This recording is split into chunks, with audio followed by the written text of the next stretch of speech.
Nataka niwahakikishie Watanzania, umeme ni wetu, bwawa ni letu na tunatamba nalo. Siku tukiamua kushusha bei ya umeme tutashusha. Lakini kwa sasa hivi jambo hili halijafanyika. Ni jambo ambalo linahitaji ushirikishwaji wa wadau wote, na kupitia EWURA viwango vinaweza kurekebisha kadiri tutakavyoona inafaa. Lakini kwa sasa hivi tunavyo viwango ambavyo havijabadilishwa kwa takriban miaka 10 iliyopita. Na mimi niwaambie Watanzania, nchi yetu ni kati ya nchi yenye viwango vya chini sana vya utunzaji wa gharama za umeme. Ni kweli kununua umeme fedha zinatoka, fedha zinauma, lakini niwahakikishie Watanzania kwa wenzetu wanalipa zaidi ya mara 2 ya fedha tunazotoa sisi. Gharama zetu za umeme ziko chini sana, sana. Kiasi kwamba na niwaambie dalili mojawapo. Sekta ya umeme tumerekebisha sheria yetu. Sekta binafsi wanaruhusiwa kuja kuzalisha umeme na kuuza. Lakini wakifika wakiona viwango vya gharama za umeme vinavyotozwa Tanzania ambavyo havijapandishwa kwa takriban miaka 10, wengi wanaona haiwalipi. Lakini haiwalipi kwa nini? Kwa sababu serikali yenu wa Tanzania inatoa ruzuku ya kuhakikisha umeme unawafikia wananchi kwa gharama nafuu. Na sisemi hivyo kwa porojo. Gharama za uunganishaji wa umeme vijijini ni shilingi 27,000. Mijini ni shilingi 320,000. Lakini gharama halisi kwa wastani za uunganishaji wa umeme kwa nyumba moja ni shilingi 550,000. Fedha hii nyingine yote inalipwa na serikali. Lakini pia viwango vile pia vya utozaji wa umeme kwa unit moja viko chini sana, kiasi kwamba sekta binafsi wanashindwa kuja kuwekeza ili wauze umeme. Hawawezi kwa sababu serikali inaweka ruzuku. Kwa hiyo ndugu zangu, maombi haya tumeyasikia, serikalini tunayafanyia kazi, lakini niwahakikishie kwamba viwango tulivyo navyo ni viwango vya chini ukilinganisha na wenzetu, na ni kwa sababu nia ya serikali ni kuhakikisha Watanzania wanapata umeme mwingi uwezekanavyo uweze kuwasaidia katika shughuli zao za maendeleo. Sasa ndugu zangu, waandishi wa habari wa Morogoro na ndugu wa Tanzania, kama nilivyosema, leo hii nilitaka tuje tuzungumze masuala ya tamasha la utamaduni. Ni tamasha ambalo sisi tumelifungamanisha na uchumi, tumelifungamanisha na kuendeleza urithi wa Tanzania. Na ndio maana leo niko hapa kwenye kituo cha urithi cha Mazimbu. Hapa nilipo ndo mahali ambapo wapigania uhuru wa Afrika ya Kusini walikuwa wakiishi, hapa Mazimbu. Na haya majengo yote ambayo yamejenga kwa mawe, manake hapa ni mawe kuanzia kuta za majengo, chini hapa tunapokanyaga, na huko nyuma kuna makaburi ya watu wa Afrika Kusini, wapigania ukombozi wa Afrika Kusini takriban 97 walizikwa hapa, kwa sababu wakati ule wa harakati za kutafuta uhuru wa Afrika Kusini walikuja kukaa hapa Mazimbu, kwa sababu walihitaji kupata mahali ambapo watakuwa wanajiandaa, halafu wanakwenda kwenye mapambano Afrika Kusini. Na nchi yetu kama marafiki na ndugu wa Afrika Kusini tulilitoa eneo hili pamoja na maeneo mengine yakiwemo Kongwa kule Dar es Salaam na Kilolo kule Iringa, kwa ajili ya kuwasaidia nchi za wenzetu ambazo zilikuwa zinapigania uhuru kupata uhuru. Hasa nimewaambia hapa tulipo ni Mazimbu, na nyuma yangu ni jengo ambalo wapigania ukombozi wa Afrika Kusini walilitumia kwa ajili ya ibada za kuaga wapendwa wao waliopoteza maisha kabla ya kuwazika. Walikaa katika maeneo haya ya Mazimbu. Kuna nyumba nyingi hapa, mpaka nyumba aliyokaa Nelson Mandela ipo hapa. Lakini walipokuwa baadhi yao wanapoteza maisha, maana walikuja wengi sana kwa mamia, baadhi yao walipokuwa wanapoteza maisha, tuliwatengea eneo hili na walikuja wakafanyiwa ibada kwenye jengo hili, na baadaye wakazikwa hapo nyuma. Yako makaburi 92. Na nayo yasema haya sio historia za kusimuliwa. Haya nayo yasema baadhi ya ndugu zao wapo hapa Mazimbu, wapo hapa Morogoro. Tumefanya sensa, wapo takriban 92 watoto wa ndugu zetu wa Afrika Kusini ambao tuliwapa hifadhi hapa Tanzania, wakaja kwa ajili ya mapambano ya kupigania ukombozi wa Afrika Kusini. Na yuko mtu ambaye ameishi nao hao wapigania uhuru, na yeye ndio anayeangalia eneo hili. Ndugu yangu Alimkopi yuko wapi? Alimkopi yuko wapi? Hebu njoo Alimkopi. Alimkopi huyu ndiye anayelilinda hili eneo. Njoo usimame hapa. Huyu ndio anayelilinda hili eneo la Mazimbu.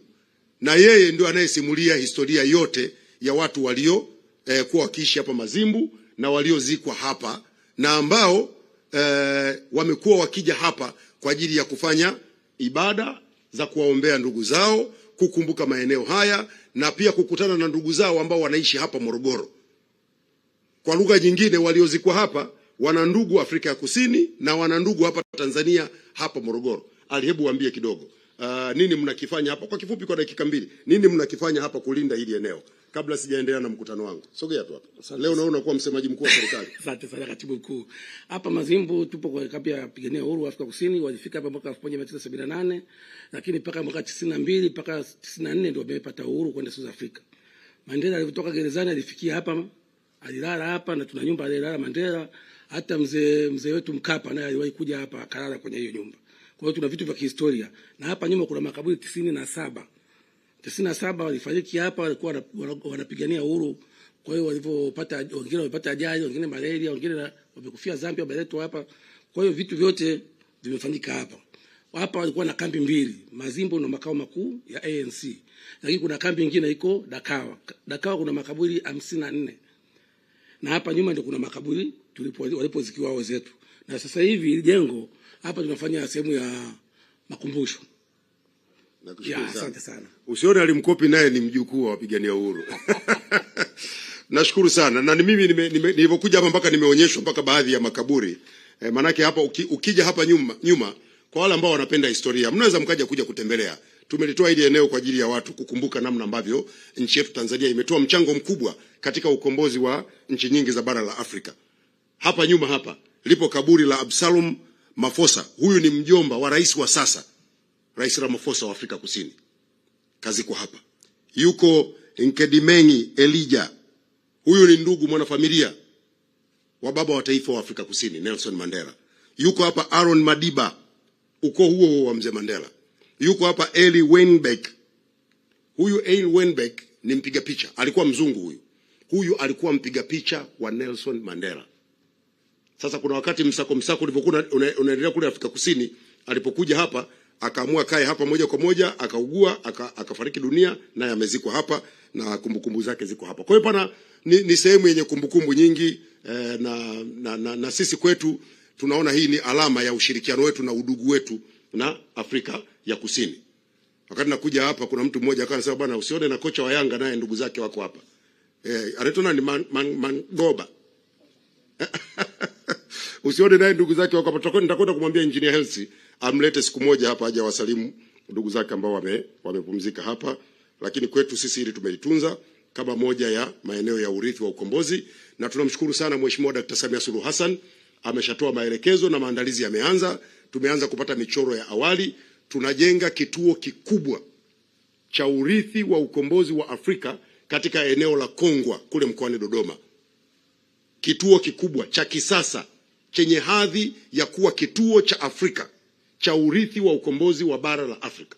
Mheshimiwa Rais ameridhia, hii safari tunaianza, na katika bajeti ya mwaka huu tumetenga fedha shilingi bilioni 1 kwa ajili ya kuanza upembuzi yakinifu na usanifu, maandalizi ya kuanza ujenzi. Inawezekana mwakani tukaanza ujenzi rasmi, kwa sababu haya ni maeneo ambayo yametunza historia kubwa kwa ajili ya nchi yetu Tanzania.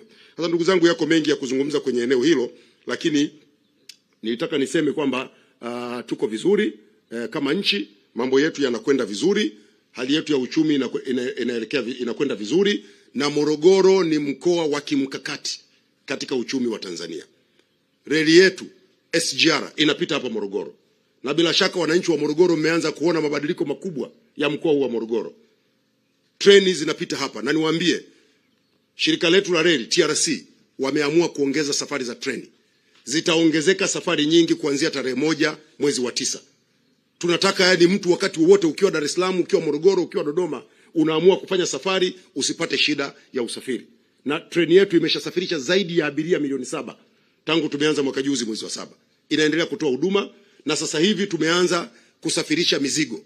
Na katika kupitia vituo vyote vya TRC tumeweka vituo vya mizigo ili wafanyabiashara wetu anayetaka kupokea mzigo Morogoro, mzigo ukitoka nje ya nchi unakuja bandari ya Dar es Salaam, tumeshatengeneza ile port link, kile kiungo kati ya SGR na bandari ya Dar es Salaam. Kwa mizigo yetu kupitia pale Malindi inaweza wekwa kwenye SGR na ikaletwa hapa Morogoro, ikapelekwa Dodoma kwenye vituo vyote vya TRC vya SGR. tumeweka maeneo ya mizigo. Mtu anaweza kashusha mzigo wake hapo na ukaendelea kwenye safari ya kwenda kule ambako unataka kwenda. Bandari yetu hali kadhalika na yenyewe inafanya vizuri. Maana wakati mwingine ukiwasikia watu bandari inakufa, okay, ukisikia unasema haki ya Mungu, kweli kuchanganyikiwa kupo.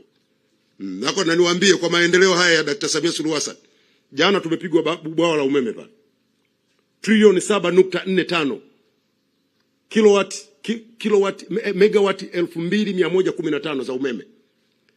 SGR yetu tutakwenda kuijenga kwa karibu shilingi trilioni 30 za Kitanzania. Miradi mikubwa, mabarabara tunajenga na mingine mingi. Ndege tunanunua ili tukuze utalii. Na hapa Morogoro leo hii hapa nitawaambia juu ya namna Morogoro inavyonufaika na utalii. Kwa hivyo wale ambao wamejiandaa kuponda maendeleo haya, mimi na lugha moja tunawaambia kila mmoja atachanganyikiwa kwa wakati wake. Wewe ukisema bandari inakufa, sisi tutakwambia mwaka 2021 kabla ya uamuzi wa kimkakati wa kubinafsisha bandari ya Dar es Salaam, sio kubinafsisha, kuipangisha niseme, bandari ya Dar es Salaam. Tumewapangisha DP World tangu tulipofanya uamuzi wa mwaka 2021, bandari yetu imepiga hatua kubwa sana. Hivi ninavyozungumza nanyi, wake mtu anasema bandari inakufa, meli zinasubiri siku 46. Sasa hivi bandari ya Dar es Salaam meli itakaye yenyewe kusubiri. Tuna gati pale 12 zinafanya kazi. Hivi ninavyozungumza nanyi tunajenga gati zingine 16, na kati ya hizo 16 gati 3 tayari ujenzi unaendelea. Serikali ya awamu ya 6 imefanya uwekezaji wa shilingi trilioni 3 katika bandari ya Dar es Salaam kuongeza upanuzi ili bandari yetu iweze kufanya huduma nyingi iwezekanavyo. Maandalizi ya ujenzi wa bandari Bagamoyo yanaendelea kwa kasi kubwa. Bandari yetu hivi ninavyozungumza, mwaka jana mwaka 2024 25 tulikuwa tumeweka lengo bandari yetu ihudumie mzigo tani milioni 28. Niwape taarifa ndugu zangu waandishi wa habari, katika mwaka 2025-26 bandari yetu ya Dar es Salaam imehudumia tani milioni 39.8 za mzigo, zaidi ya malengo tuliyojiwekea. Alafu kuna mtu anasema bandari inakufa. Hivi bandari inayokufa, mzigo inayohudumia huwa unaongezeka au unapungua? Tuliweka malengo ya milioni 28, bandari imehudumia mzigo tani milioni 39.8.